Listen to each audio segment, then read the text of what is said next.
Welcome to the Deep Dive. We're here to unpack complex topics and really pull out the key insights for you. Today, we are plunging into a legend, the Nissan Skyline R32 GTR. Forget maybe what you think you know about 90s cars. This thing was, well, they called it a monster from Japan, born from an economic boom and just pure corporate ambition. Yeah, absolutely. And what's really fascinating, I think, is that the R32 GTR wasn't just, another new model for Nissan. It was a strategic imperative. They absolutely had to bring back the GTR badge, which had been dormant for, 16 years. And the goal wasn't just a new car. It was to build something that could utterly dominate international motorsport, specifically FIA Group A racing. Okay, right. So let's unpack that. This car lands in 1989. Visually, yeah, it's different. But the engineering, that was the real story. The chief engineer, Naganori Ito, he famously said his goal was to out-Porsche. I mean, how big a statement was that back then? Oh, it was huge, audacious, really. They were directly challenging European giants like the Porsche 959. But crucially, Nissan didn't just try to copy them. They innovated. Take their all-wheel drive system, the Atessa ETS. It was, revolutionary for the time. How so? What made it different? Well, unlike the 959's kind of permanent setup, the R32 was mostly rear-wheel drive. It only sent power, torque to the front wheels when it sensed slip.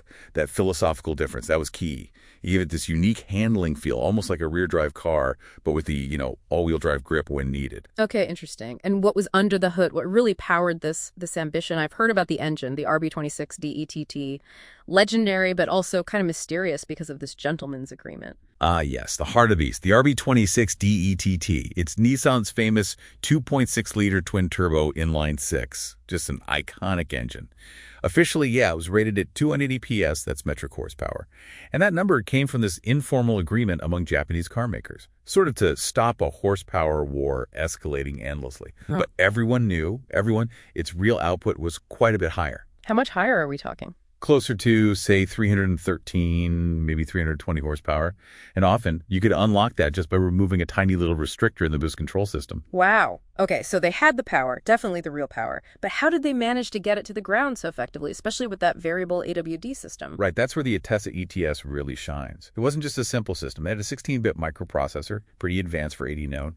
It monitored things 100 times per second. 100 times, and it could vary the torque split instantly, anywhere from 0% front, 100% rear, all the way to a 50-50 split. And drivers could see this happening. Yeah. There was another cool bit. There was a torque split gauge right there on the dashboard, groundbreaking stuff back then, and complementing that was Super HCAS. That's their four-wheel steering system. Gave it incredible agility, especially for a car that wasn't exactly tiny. It really does sound like a technological marvel, and all that tech led to just, pure dominance on the track, right? It got that nickname Godzilla from an Australian magazine because it just sort of stomped on everything. Was there any weakness, though? Did its sheer power cause any issues? Weakness? Its main weakness was that it was too good, seriously. The data is just undeniable. In Japan's Touring Car Championship, the JTCC, it won 29 races from 29 starts, unbeaten. 29 for 29? Yep. It was so dominant, it basically killed the class. They had to change the rules specifically to try and level the playing field. And the same thing happened down in Australia at Bathurst. That's where the Godzilla name really stuck. It cemented its legend as the car so good they had to regulate it out. That's incredible. And this car, famously, was never officially sold in North America, right? It became this sort of ultimate forbidden fruit. But a whole generation still knew about it somehow. Exactly. And the somehow was largely down to video games, specifically Gran Turismo on the PlayStation. That game introduced the R32 GTR, its capabilities, its mystique, to millions worldwide, years before you could actually legally import one into the U.S. under the 25-year rule. The 25-year rule. So that allows older cars to bypass some import regulations. That's the one, a U.S.-specific rule.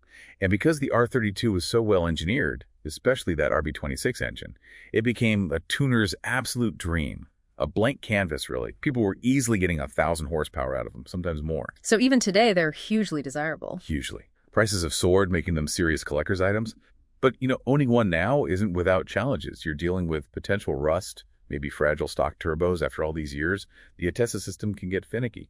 It's definitely a commitment. But the reward is owning a real piece of automotive history. No doubt about it. So Pulling back then, what's the big takeaway here? What does the R32 GTR story really tell us?